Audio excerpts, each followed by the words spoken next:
you editors and your colleagues from various media houses and organizations. So I want to warmly welcome you to State House.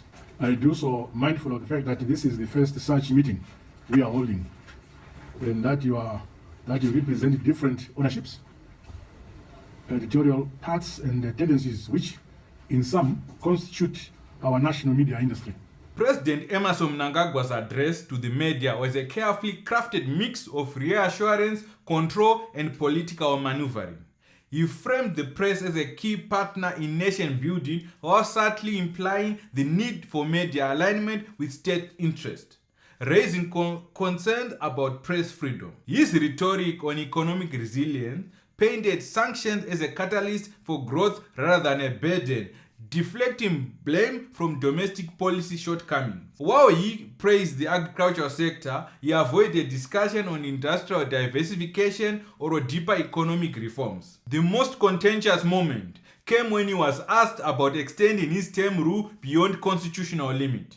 Mnangagwa firmly stated he was unpushable and committed to leaving after 2 terms, but left just enough ambiguity to fuel speculation. His stance on corruption was similarly vague, using metaphors about a barking dog that would eventually bite but offering no concrete enforcement measures, reinforcing doubts about real accountability. On foreign policy, he positioned Zimbabwe as a resilient player in a shifting world order, criticizing Western interference and highlighting the nation's leadership in SADC. However, he provided no clear strategy for regional economic integration or countering external pressures. His nationalistic rhetoric promoted self-determination, but the lack of a concrete roadmap left questions about Zimbabwe's global positioning. While projecting confidence and stability, the gaps in policy specifics on corruption, governance, and economic transformation were stark. The speech left more questions than answers, highlighting the fine line Zimbabwe continues to walk between political stability, economic recovery, and power consolidation. To know more about this story, stay tuned.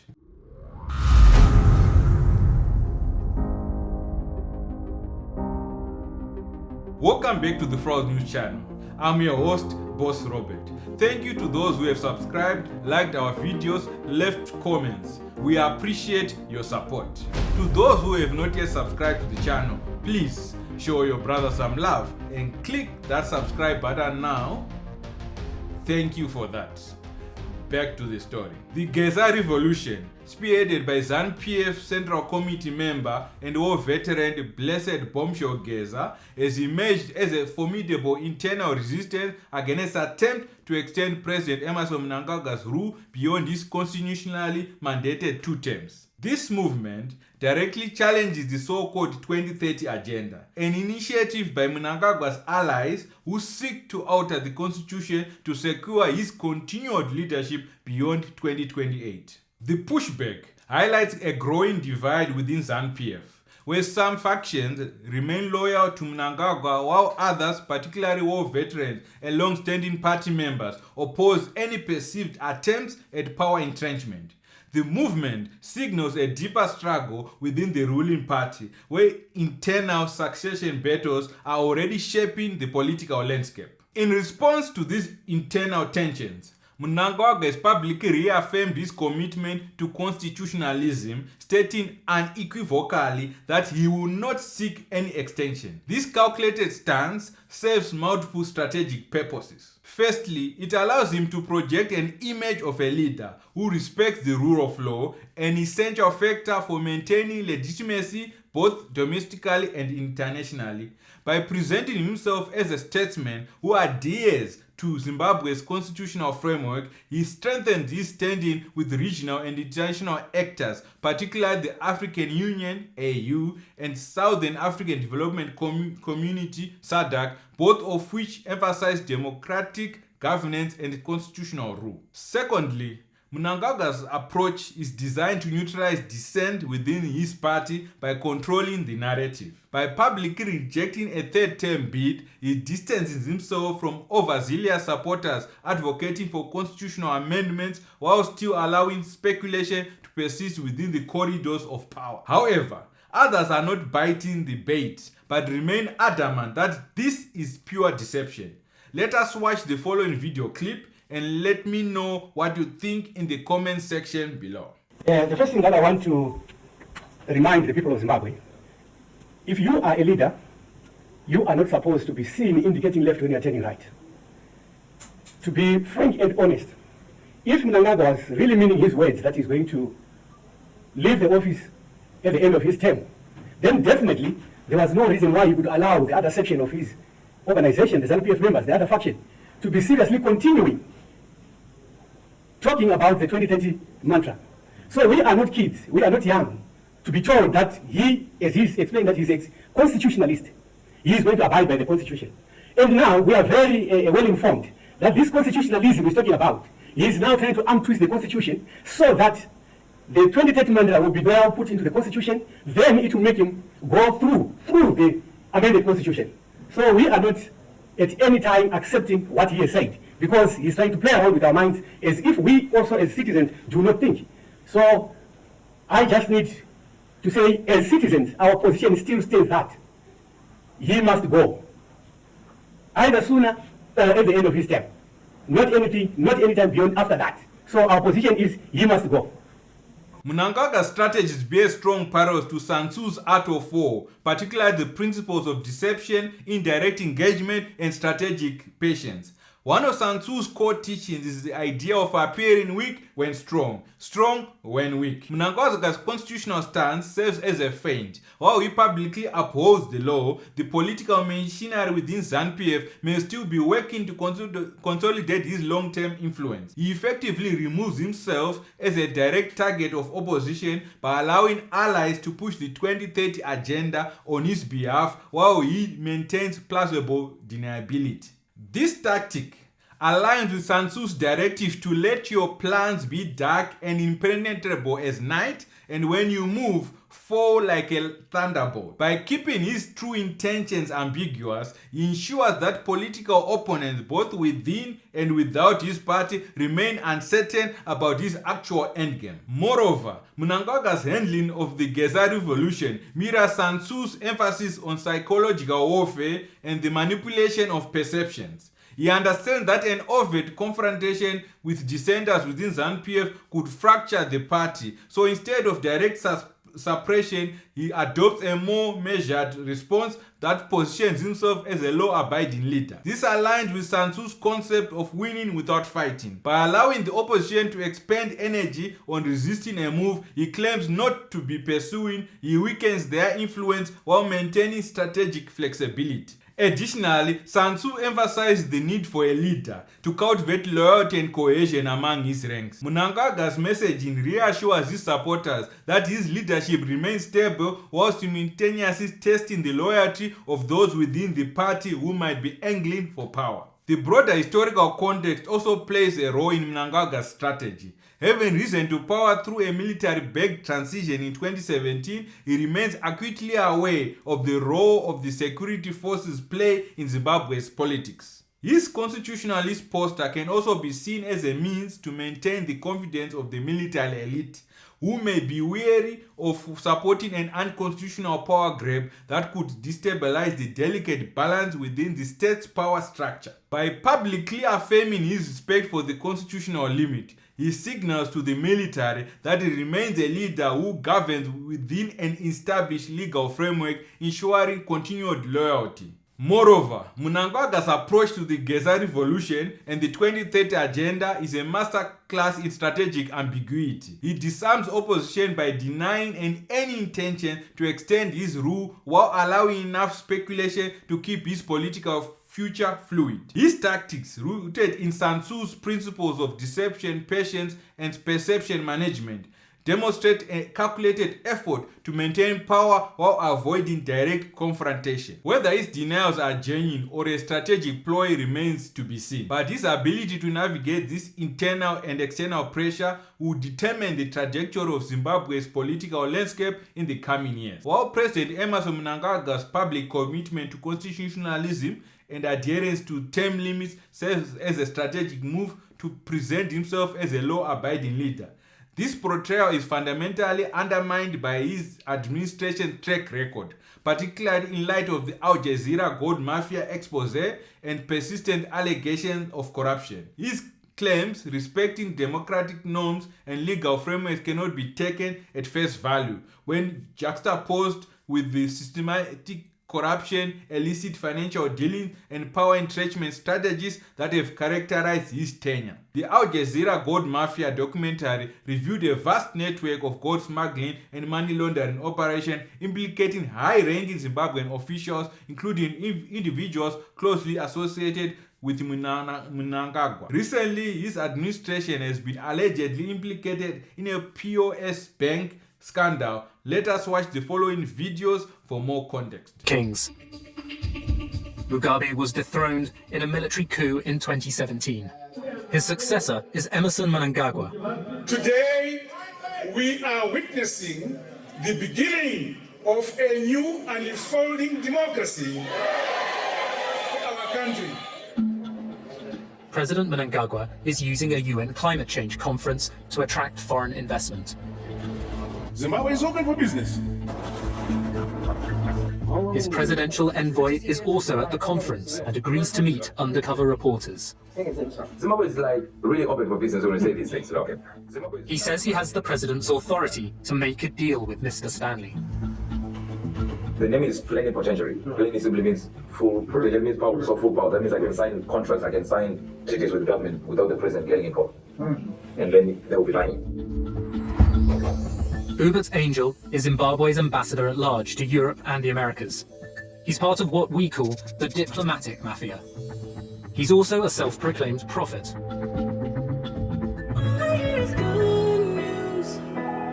Angel leads the Good News Church, which has 15 branches around the world.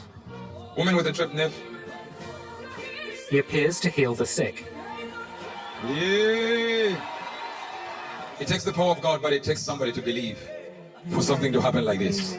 His prophecies include football scores from the English Premier League. When it comes to football matches, I'm on TV, live TV, talking about it's going to be 2, this one is going to score, this one is not going to score, and it's live around the world.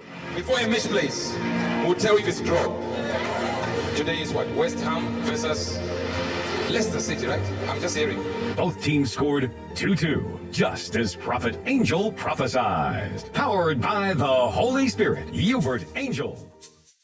We have the men of God working with us. President Mnangagwa appointed Angel to one of the country's highest diplomatic posts. He is my first ambassador at large assigned to promote Zimbabwe brand.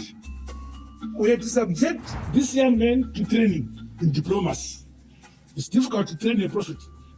We were surprised that he did well. Ambassador at large, I'm ambassador to 85 countries, but on the special envoy, I'm a representative of the president. You are representing the president. Yeah.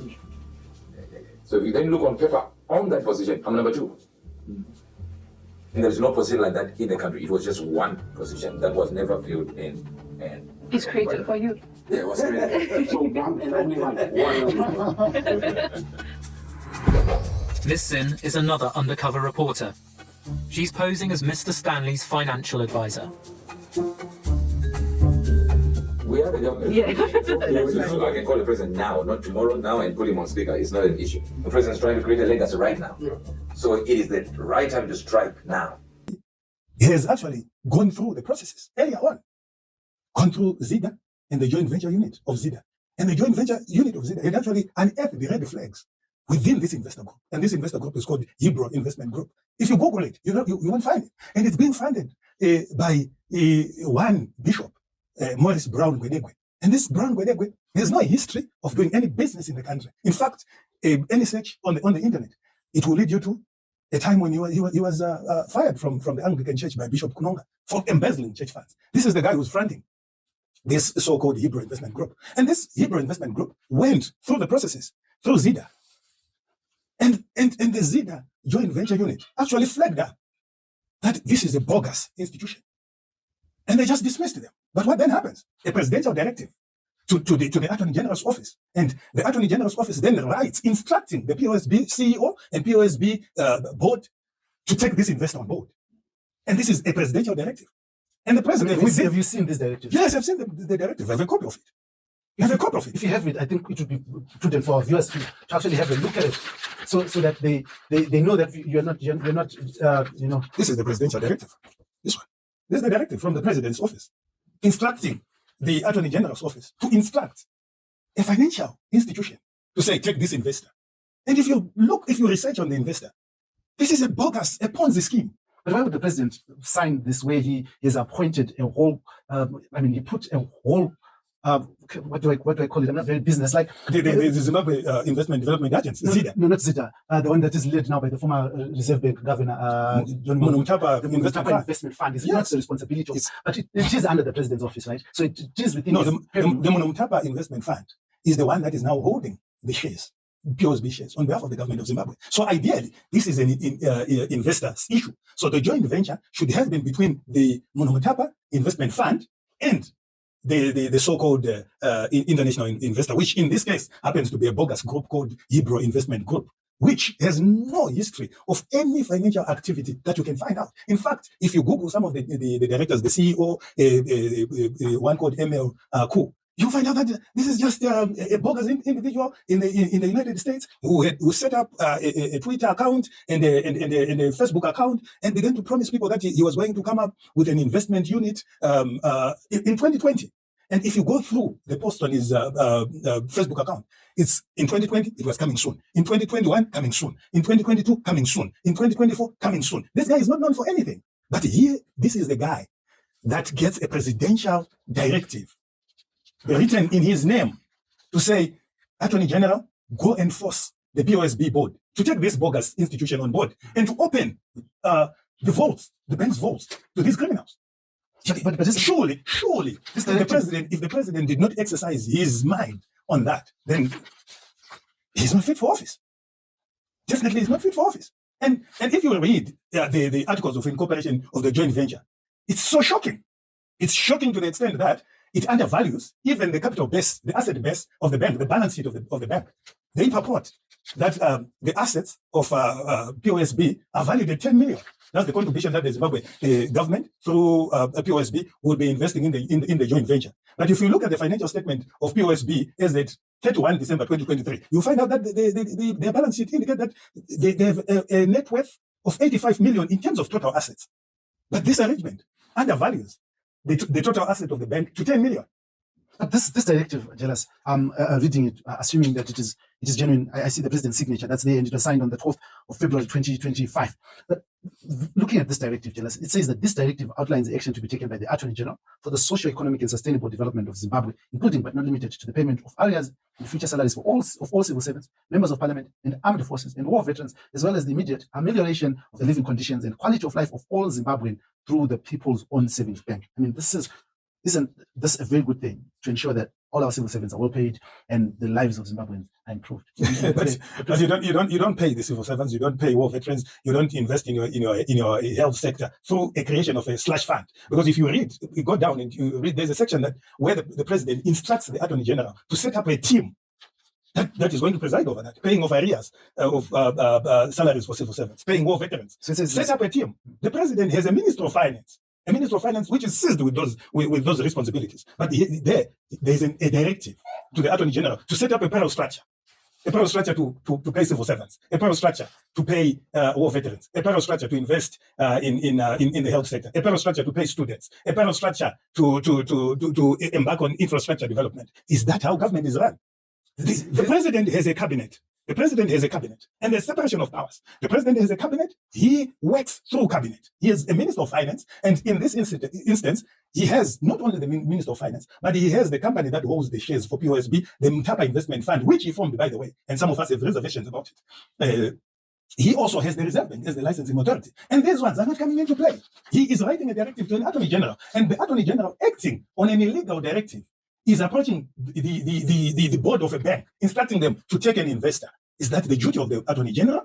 That's not it. The Attorney General was supposed to advise the president on how this privatization was supposed to be done according to the law, not for the Attorney General to abet the president into committing serious breach of the conditions of his service. This is criminal abuse of office for all intents and purposes. That's criminal abuse of office. And if the president was not protected by Section 94 of the Constitution, which grants him immunity, he was supposed to be prosecuted for this. But anyway, the Constitution also gives a remedy in Section 97 and Section 98 on how to deal with the president if he involves himself in activities that undermine the office of the president. And those are steps that are provided for in the Constitution. The Parliament should pass a vote of no confidence in the president, because the president cannot be seen to be bringing in criminals, people of dubious social and economic and financial standing into the country. And those people get a presidential directive to go and be involved in a joint venture with a bank that is holding public funds. POSB has more than 1 million account holders. And these account holders are being prejudiced. Their monies, the votes are being opened to criminals from a directive from the president. That's not it.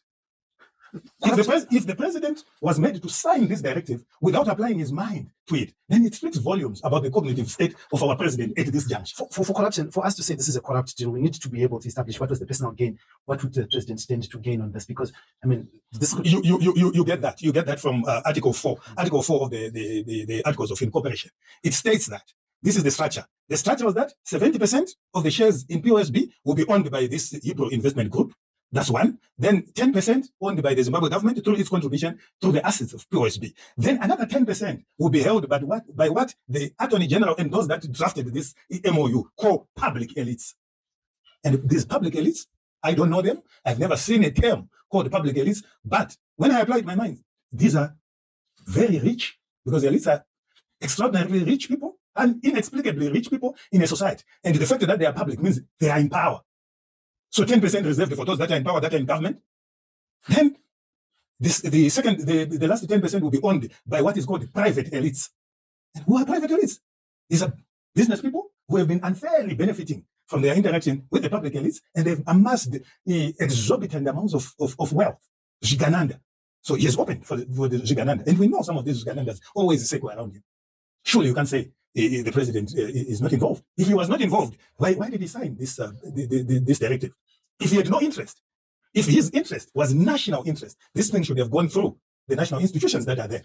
Your parliament, your cabinet, your ZIDA, Minister of Finance, the Reserve Bank. Surely those are equipped with financially literate people who would have actually found out and structured a better deal for the country. And the president should have. Is this just the problem of the president, or those advisors around the president are letting the president down? But this is a directive to he is the one, because this is a situation where he is the one writing, giving an instruction to the Attorney General, who is supposed to be advising him on legal matters, on how government is run legally. But it's the reverse. It's the president now writing to the Attorney General, and the Attorney General hearkening to the directive from the president and abetting the illegality by going on to instruct. Because if you look at the Attorney General's letter, he instructs the board to take on board Hebrew investment groups. It's an order. And she actually copies the presidential directive to the CEO of POSB and to the board of POSB. Yeah. And this is criminal abuse of office at its worst. I mean, this would be very, very shocking. But you know, I've recently been invited to the Criminal Law and Order Division of the police.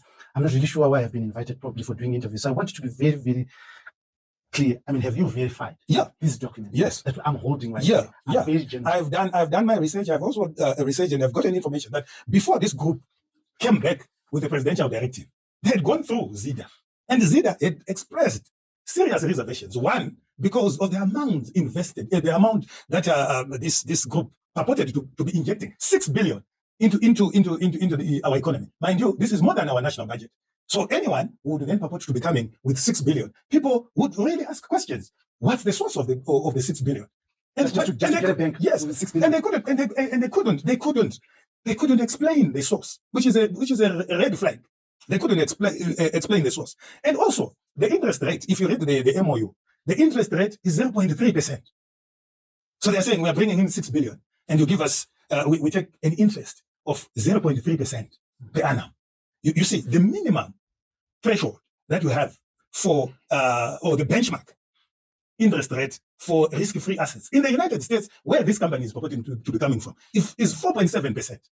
So does it make sense for a company that is in the United States, which has 6 billion that it wants to invest, to leave a jurisdiction and a financially stable economy that will give it 4.7% guaranteed interest per annum, and come and invest in Zimbabwe and get 0.3%. Surely it does not make any business sense. Maybe they're not interested in business. Maybe they are interested in helping alleviate poverty. I mean, you have Then that should not have- you have non-governmental organizations. But this one is not a non-governmental organization. This is not a non-governmental organization. If you read the MOU, this is not a non-governmental organization. This is a financial institution that is saying we are coming with 6 billion, we invest 6 billion, and we get 0.3% per annum, which is 18 million per annum. And we are running away from a stable economy, which would have given us 4.7%. No one in his mind would actually believe that it's an expedient, it's a clean business transaction. This is where suspicions of money laundering begin to kick in. Why don't you want to invest your 6 billion in an economy that is more stable than ours, and in an economy that will give you more than what our economy will be giving us? If this is clean money, anyone in his right senses would actually question. And this is not, like you were saying, this is not a charity organization. If it was a charity organization, they should have donated the money. But still, questions about the source of funds were supposed to be asked, because these have serious implications on the task force action on illicit funds coming into the country. Yeah. So questions about source of money, the source of funds, are always going to be asked. Even if it is your money, you're an investor, you want to come in and you have your money. People would want to know whether this is illicit money, this is drug money, this is money laundering, because it has serious implications on our financial sector. Once we are grey-listed, it becomes a problem. So, and if you read thoroughly this MOU, you'd find out that the group was given a carte blanche to then say this group can then also go on to invest in every other sector of the country. Every other sector. You bring in your 6 billion.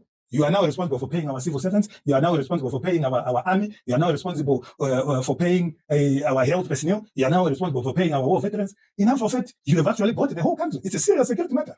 6 billion. The expose detailed how politically connected elites exploited countries' vast mineral wealth using illicit gold exports to launder dirty money and evade Western sanctions. What makes this revelation particularly damning is the fact that they align with the long-standing accusation that Zimbabwe's ruling elite, including the president himself, has institutionalized corruption at the highest levels.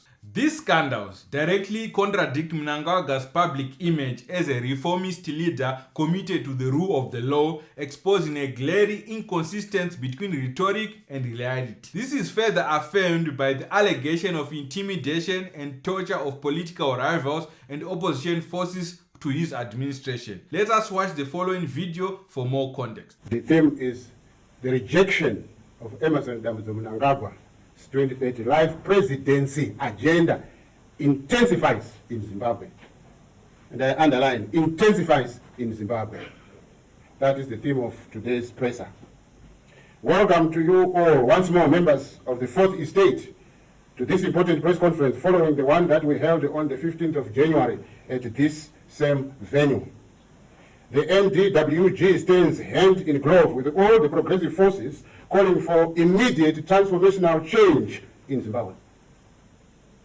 As you now all know, the legitimate activities of the National Democratic Working Group were banned by Emerson Mnangagwa's dictatorial and illegitimate regime on 8 February 2025 in Mutare. That activity was banned. That is the importance of that statement there. The illegitimate ZANU-PF regime's ZRP riot police invaded and disrupted our peaceful leadership private meeting in Penalonga, Mutare, and arrested 41 executive members of our organization who were attending the NDWG meeting at Beats of the Forest Resort.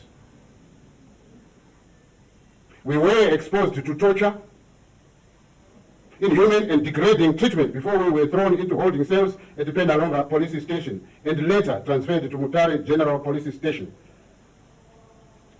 Throughout, what one could describe really as inhuman torture, inhuman ill treatment. We were exposed to torrential rains on the back of the illegitimate regime's police open trucks.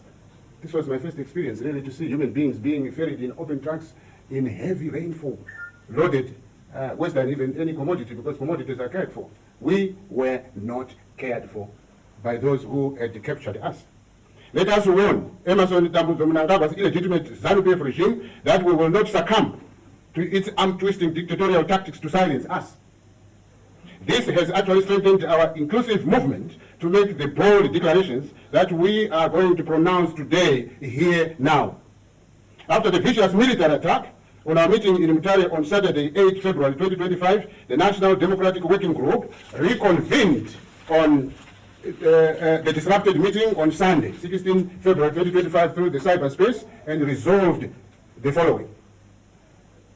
That in light of our press statement dated 15 January 2025, calling for resistance and rejection to the Mnangagwa crusade to extend his presidential term of office to 2030 and beyond, we welcome the support of our position, which has been endorsed by the progressive war veterans led by Comrades Blessed Bombshell Geza and Knox Chivero. The messages being spelled out by both Geza and Chivero resonate with the National Democratic Working Group's position from the onset. We stand firm in mutual solidarity with each other, and we reassure them that we stand together high and low in this people's democratic struggle. The position is amplified by Comrades Geza and Chivero is the position of the masses of our people who are eager to see the completion of the mass democratic revolution in Zimbabwe. Jealous, let's just start with the heavy lifting.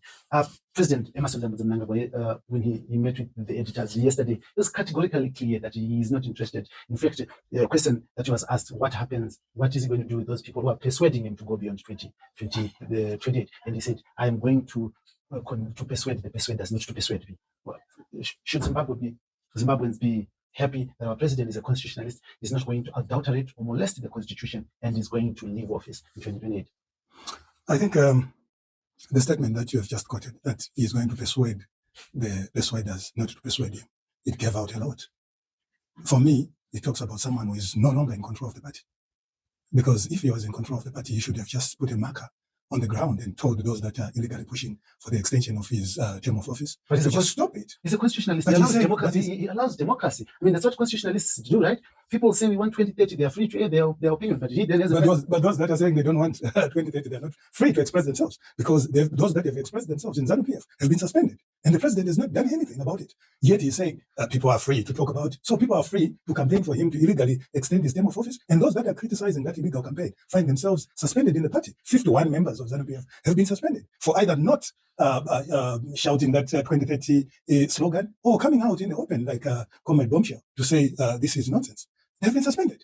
And the president has not done anything. So what kind of democracy is he talking about? So everyone has a democratic right in ZANU-PF and in Zimbabwe to sing and ululate for him and to actually edge him and nudge him into illegalities. But those that criticize, those that are nudging him into illegalities, find themselves suspended. Some of them find themselves being handed by the police. So what kind of democracy is he talking about?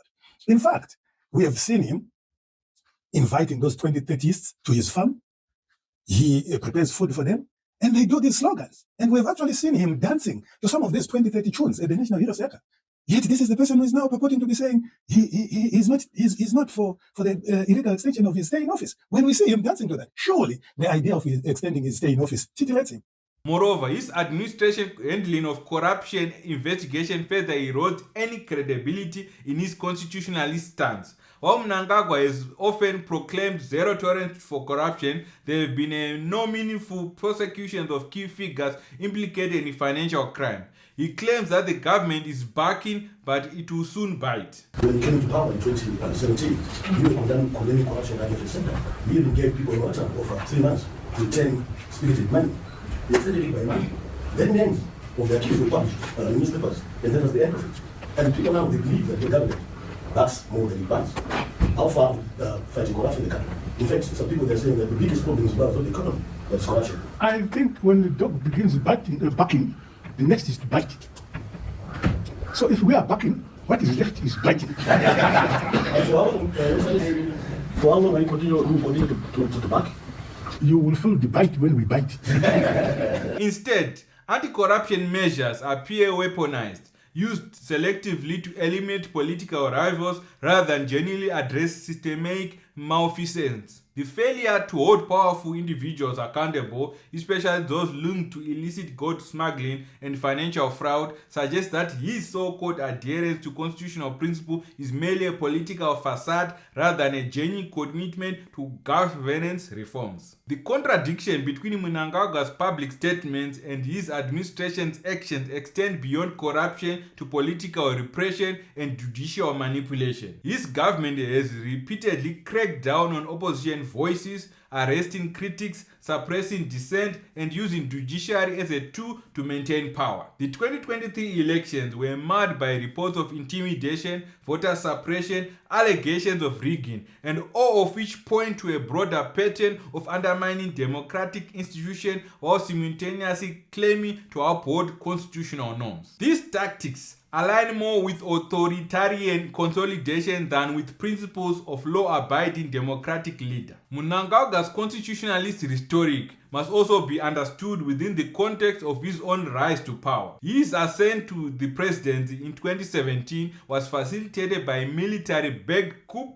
that ousted Robert Mugabe, an event that, while celebrated by many at the time, was fundamentally an unconstitutional power grab. His administration continuation of militarized governance, evident in the deep influence of security forces in both state affairs and economic control, further undermines his credibility as a democratic leader. If his political career has been defined by leveraging force, suppressing opposition, and benefiting from unchecked corruption, his sudden insistence on constitutionalism when it comes to term limits is highly suspect. From the lens of Sun Tzu's Art of War, Mnangagwa's posture as a law-abiding leader serves as a tactical maneuver rather than a genuine principle. Sun Tzu teaches that deception is a key element of warfare, and Mnangagwa appears to be employing a political variation of this strategy. Let us watch the following video indicating that he will only serve 2 terms. There's been a push to amend the constitution to 2030. What is your position on the push? It's not imaginable that there is anybody in the country who can push me. I feel very unpushable. And very solid. And I've always said I'm a constitutionalist. In my 2 terms, when the campaign ends, the country and the party will move on by electing my successor. That is clear. Maybe a follow-up, Your Excellency, is the respect which is expected either of the presidency, and not when you were there only at the Irozeka, but even before. We could see this rancor. This is the vibrancy of democracy. The foolish and the wise both have their day. Are you likely to caution some of the members of the party who go out of their way to denigrate other members of the party after you had underscored that discipline is vital in the party? Discipline in respect of the leadership. I think those who really are ZANU-PF at heart go by the rules and decorum of ZANU-PF. We have other people who are in ZANU-PF who in themselves are not ZANU-PF, but they dress the ZANU-PF regalia. So you must always see when people talk and they see to which camp they belong as they open their mouths. You have said and you've restated this point that you leave when your term ends, or you know when you will leave, the day and time. But like my colleague here said, there's still a lot of confusion. There's the 2030, people are saying you should extend your term to 2030. Can you state and pronounce your position clearly for the whole nation, for the international community, for us, so that when we write our stories, we have the proper information? What is your opinion? When are you leaving, sir? I thought you are putting it very clear. Very clear. That I have 2 terms, and these terms are very definite. And I'm so democratic. When the campaign ends, I'll step aside and my party will elect my successor. That is as clear as day. Those who have other imaginations, it's a democratic society for people to dream. But facts will take the day. You said you cannot be pushed, that you have been on record saying that the voice of the people is the voice of God. Can you be persuaded, and will you be persuaded to serve beyond 2028? I'll persuade the persuaders, not to persuade